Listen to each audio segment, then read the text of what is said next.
જય શ્રી કૃષ્ણ।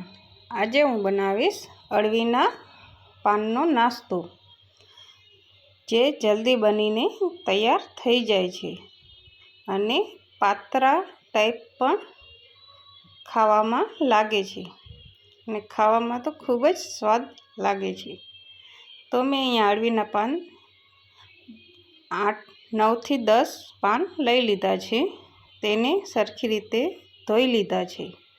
હવે તેને ડાઠી જે હોય જાડી હોય કાઢી લઈશું, કાપી લઈશ। ત્યાંથી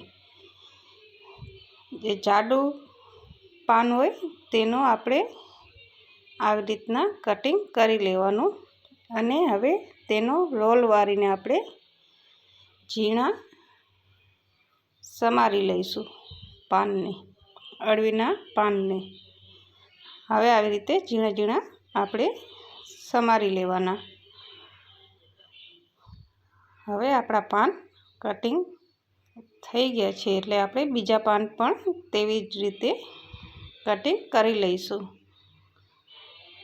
એક સરખી રીતે ગોઠવીને કટિંગ કરવાથી જલ્દી કટિંગ થઈ જાય છે। આ નાસ્તો જલ્દી પણ બની જાય છે અને સવારે નાસ્તામાં ખાવામાં પણ ચાય સાથે ખૂબ જ સરસ લાગે છે। આવી જ રીતે હું બધા પાનને ઝીણા સમારી લઈશ।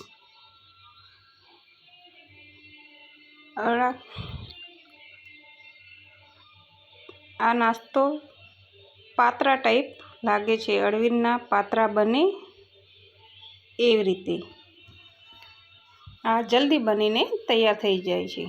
હવે તેની અંદર મેં 2 મરચાં અને 1 આદુનો ટુકડો ઝીણો કચરીને નાખ્યો છે। પછી લીલા ધાણા અને 2 ચમચી ચોખાનો લોટ નાખ્યો છે। ચોખાનો લોટ આપણે પછી વઘાર કરશું તો ક્રિસ્પી લાગશે। પછી મેં તેની અંદર ધાણા, જીરું પાવડર, હળદર, મીઠું સ્વાદ પ્રમાણે અને લાલ મરચું 1 ચમચી, મેં અહીંયા લીલું મરચું તીખું નાખ્યું છે એટલે સૂકું મરચું મેં અહીંયા 1 ચમચી નાખ્યું છે। તમે જે પ્રમાણે તીખું ખાતા હો તે પ્રમાણે ખાવાનું। પછી મેં તેની અંદર 2 ચમચી ભરીને ખાંડ પણ ઉમેરી છે। તમે ઈચ્છો તો ગર પણ નાખી શકો અને 1 વાટકી ચણાનો લોટ નાખ્યો છે। હવે તેની અંદર આંબલીનું પાણી મેં અહીંયા અડધી વાટકી લઈ લીધું છે। આંબલીનું પાણી મેં ગરમ પાણીમાં આંબલી ડુબાડીને પછી તેનો પલ્પ કાઢીને નાખ્યો છે।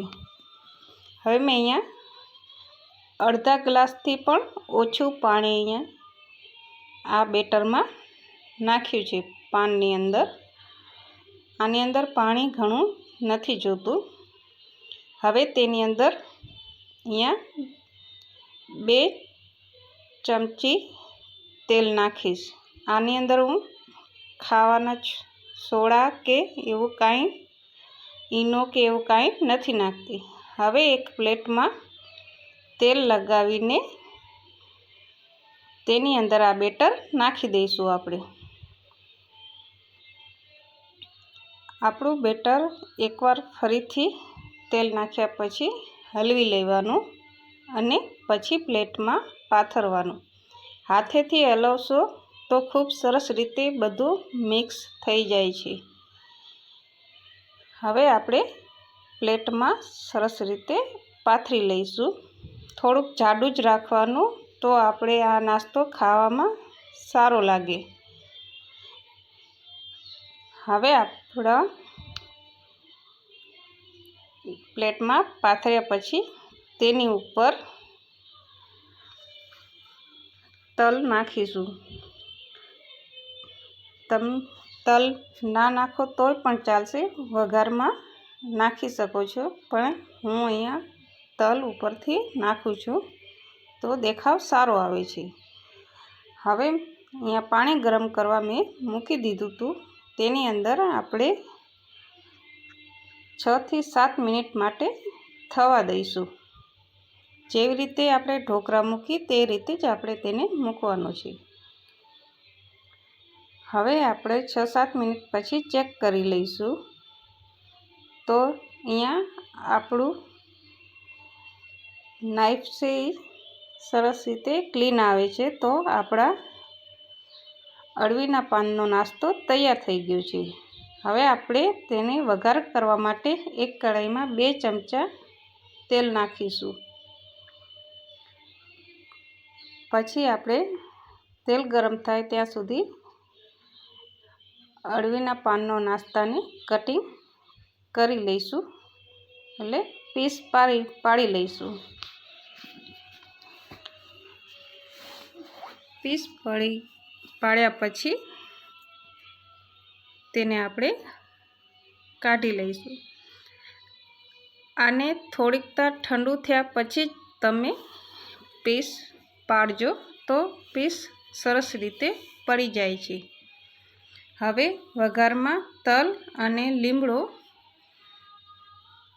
નાખીને પછી આપણે અળવીના પાનનો નાસ્તો તેની અંદર ઉમેરીશું અને સરસ રીતે હલવી લઈશું। હવે આપણો નાસ્તો તૈયાર છે અને પીસ પણ સરસ રીતે પડી ગયા છે અને ખાવામાં પણ ખૂબ જ સરસ લાગે છે। છોકરા ના ખાતા હોય પણ તોય આ નાસ્તો તો જરૂરથી ખાઈ લે છે। હવે આપણે એક પ્લેટમાં સોસ સાથે સર્વ કરીશું।